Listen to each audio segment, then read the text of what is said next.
if you ever hear public performers, like musicians, dancers, public speakers, talk among themselves, they'll almost always be talking about stage fright. They all experience it, and they all seem to agree that the stage fright is most intense at the very beginning of the performance.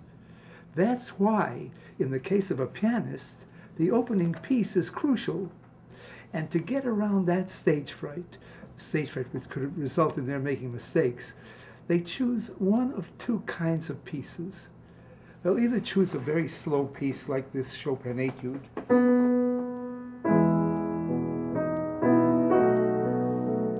or a very fast and loud piece like the revolutionary etude of Chopin, where they'll put their foot on the pedal, which will cover up any wrong notes that they might play.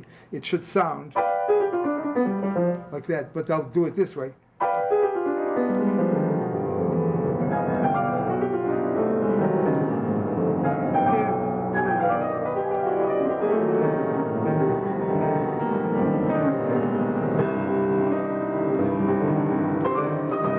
And when they play, da-dum, ba-dum, then they're home free.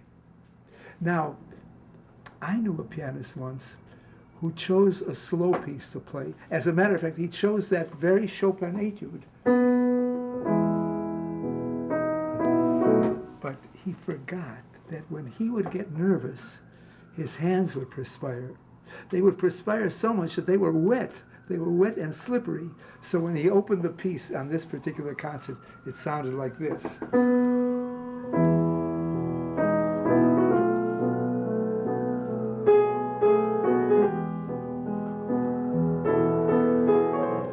It took him two lines before he got his bearings right and he played properly. Now, one of the greatest performers on the piano, Arthur Schnabel, who gave us the Beethoven 32 sonatas, was also a master player of the music of Schubert. He was once playing this Schubert impromptu.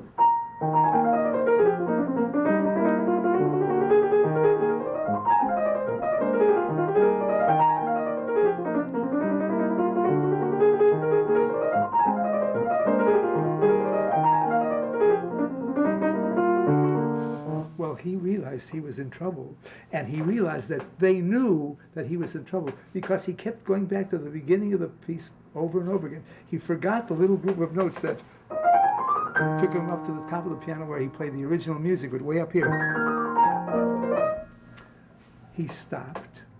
He complained of a draft down the back of his neck, which gave him just enough time to collect his senses and play the piece properly.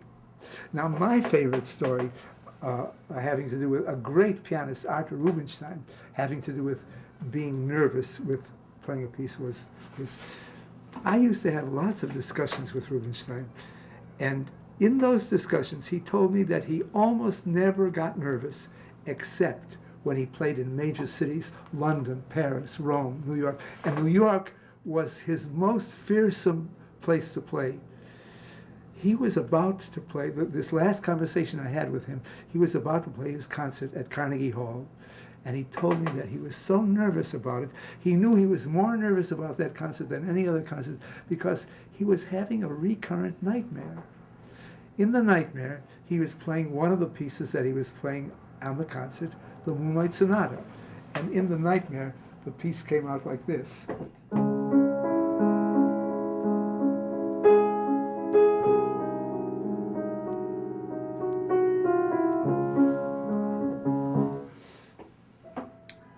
That's one example of how people deal with stage fright.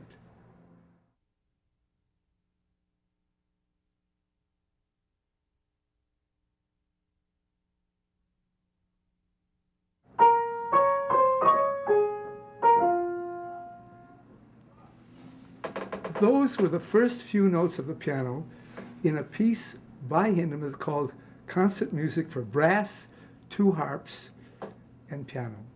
It was like a piano concerto.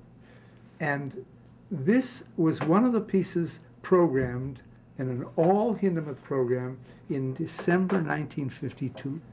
The concert was to take place on a Sunday at 5 o'clock, and I was involved in another piece on that same program a Kammermusik piece, a chamber music piece for 13 instruments with a very difficult piano part.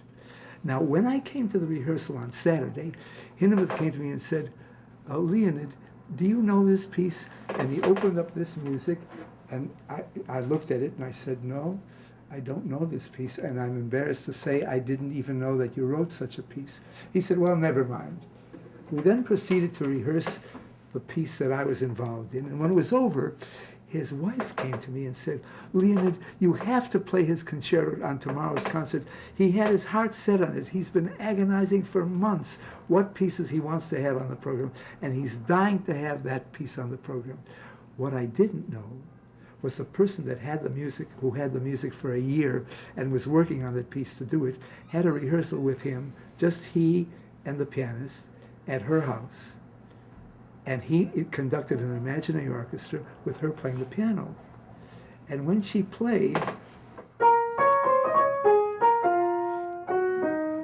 he was so furious with the way she handled that music that he grabbed the music from the stand and said, you call yourself a pianist, you call yourself a musician, you don't know the first thing about playing the piano, you don't know the first thing about being a musician. And he was devastated because he didn't know what to do. That's why he asked me the next day if I knew the piece. When his wife pleaded with me to play the piece, and I said, I wouldn't want to make a fool of your husband's music or a fool of me. I never saw the piece before in my life. And you can't play a piece in front of the public when you never saw it before, especially an important piece like this, a big form movement concerto. Hindemith, hearing the conversation, came to me and said, look at Leonid, don't pay attention to my wife. We're going to try to find somebody who knows the piece, even if we have to fly them in from California to play. But I tell you, we have 2.5 hours to rehearse this piece with the orchestra. Would you mind playing the piano part, sight reading the piano part, so I have an opportunity to rehearse the orchestra? And when we do find a pianist for the piece, they'll be able to play it, and we'll have rehearsed the orchestra properly. I said, I don't mind to do that. And so we began to play the piece. Now, Hindemith was a kind of conductor who didn't stop to give a long lecture to the orchestra when something was wrong. As the piece went on, he kept conducting and would say, louder, trumpet. He'd say, now, French horn, listen to the trombones. You have to be with them. And so we virtually played the piece from beginning to end. And when it was over, he said, Leonid, you're going to play the piece tomorrow in the concert. I said, Mr. Hindemith, how can you let me play the piece? I played so many wrong notes. He said, yes, you played wrong notes, but you'll be able to practice between now and tomorrow, and it will be better. I said, Mr. Hindemith, there's no way in the world I can correct all the mistakes that I've made in such a short time, even if I had time to practice properly. And he said, yes, it's true you made a lot of mistakes in notes, but you never made a mistake in things having to do with tempo or rhythm, dynamics, or phrasing. And tempo, dynamics, and phrasing is the lifeblood of music. So I want you to play the piece the next day. Well, he had prognosticized that I was going to be able to practice between that rehearsal and the following day's performance. But after that rehearsal, I had to go to the YMHA to play a chamber music concert. I played the first piece on that program, a Prokofiev chamber music piece, because then I had to go to WQXR, the radio station of the New York Times that played classical music, where I was playing a sonata recital with Ricardo Odnaposov. If you don't know, Ricardo Odnaposov was like the Heifetz of South America. And we played the César Franck Sonata, an enormously difficult piece, and the Debussy Sonata. So when I got off the air at 10 o'clock, I called him and said, if there's any chance at all to make any sense of this piece, I must talk to you about it because, frankly, I don't understand a lot of what the piece is about. He said, you come over and we'll talk about it. I came to his hotel, his room at the Waldorf Astoria. His wife said, are you hungry? And I said, a little bit. She brought out a half a dozen bottles of milk and a half a dozen chicken sandwiches. We sat at the side of the bed. There was Hindemith, this short man with a bald head, wearing powder blue puckered nylon pajamas. He was so short that his feet would dangle at the side of the bed. He took the score and he put it on the breakfast tray, and he went through the piece 4 times from beginning to end. Now, I always viewed Hindemith as a notey composer. Every note was crucially important, like Mozart. But what he did was he went through the piece the first time just discussing the emotional implications, how the piece is supposed to sound, what it should evoke from the audience. Then he went through the piece, analyzing the harmonic structure of it, so that I would know how to put the piece together harmony-wise. Then the third time through, he discussed Hauptstimme and Nebenstimme. For those of you who may not know, Hauptstimme means the main voice, Nebenstimme means the secondary voice. What should be heard and what should be heard not that much. And finally, he went through the piece as if it was a huge chamber music piece. What instrument is taken over from what instrument? When will the French horn take over from the trombone? When will the piano take over from the trumpet? So that when I got through at midnight, I really understood that piece. I couldn't play it, but I understood it. I went home and divided the piece into two sections, the section that I thought I could sight read and a section that I thought was so difficult I had to practice. Now, I had a little pocket metronome that was my favorite little instrument to use. I put it at a very slow tempo, and I took a part of the piece and I read it very, very, very, very slowly.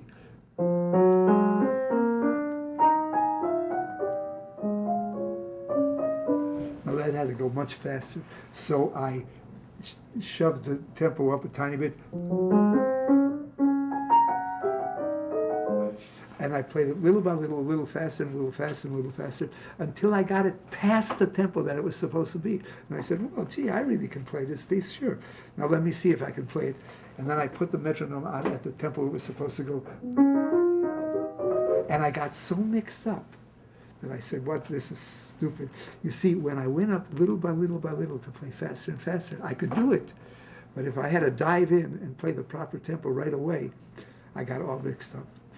So I paced the floor for a few minutes, then I went back to the piano and practiced more. I practiced from midnight to 7 o'clock in the morning. I lay down to take a nap for a half an hour. I got up to take a shower and get dressed because that morning at 9 o'clock, I had a recording session of entirely different music from the Hindemith music for 3.5 hours. It was, I think it was Janacek's music for left hand alone and woodwinds. Then I came home and I began to practice the music some more. And Hindemith came at about 3 o'clock in the afternoon with a little entourage.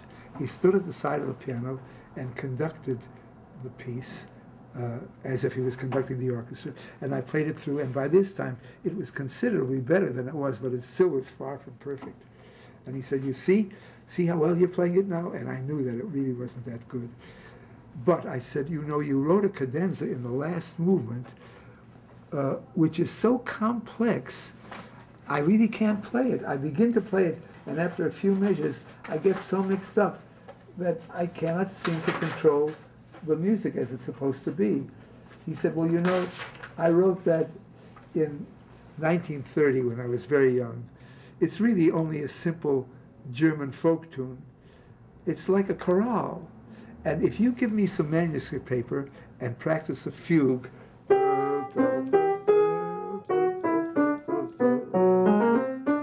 and I'll write out a whole new cadenza for you.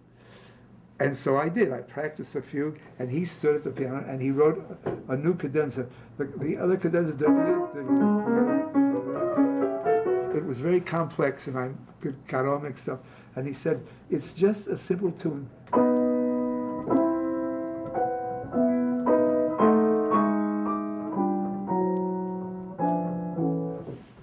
And it was like a Hollywood scenario because all the musicians got word that Hambro was going to play a piece he never saw before in his life, and he's going to fall on his face. So everyone, all the pianists were there, all the musicians, all the composers, all the conductors were there, and it went really quite well. So much so that when the audience gave me a terrific ovation for the performance, he stopped them and he said, ladies and gentlemen, you have just witnessed a miracle. Mr. Hambro never saw the music until yesterday at 2:30, and then the ovation was really overwhelming. Now, for me, the crux of the story is when Hindemith said, you played a lot of wrong notes, but you never made a mistake in tempo, dynamics, and phrasing. I recall that when I was very young and studying music, my father was my first teacher. And when he first taught me to read music, he gave me lots of music to read and said, look, I want you to play the music as accurately as possible, but I want you to pay very strict attention to what the composer wrote having to do with rhythms and tempo, dynamics, and phrasing. So I already, when I was as little as 5, 6, and 7 years old, got the word that tempo, dynamics, and phrasing was the key to making proper music.